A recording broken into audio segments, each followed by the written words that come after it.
All right, guys, real quick video, hopefully very quick, on how to change your windshield washer nozzles on a 2001 Ford F-150. I ordered these off of Amazon, I believe, for like $8.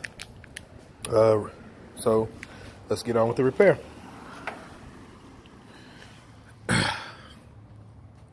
First, you're going to take this and you're just going to pull it off the back of the nozzle. Make sure that you kind of brace it pretty good with your hands. You don't want to break the hose. It's a little tough to get off, but no big deal. The nozzle is going to be sitting right in there, which comes through the top of your hood right there. So what you want to do, underneath it, hold on. So what you want to do, underneath it, there's these two prongs right here. You see it?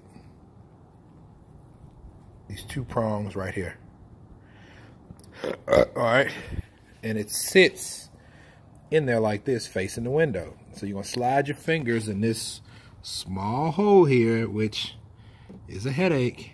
And you're going to grip it from here. See that? And boom, you're going to push it up. You're not going to pull down. You're going to push it. You're going to pop it up through the top of the hood with the prongs compressed.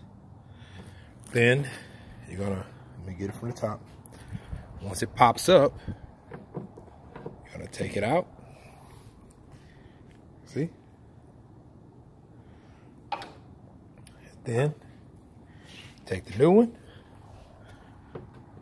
Just simply take the new one, simply just slide it down in there until it pops in place. Then you're gonna take your hose, hook it back up on the bottom, and you're done. Same thing on that side. Easy. Remember, you can do it, guys.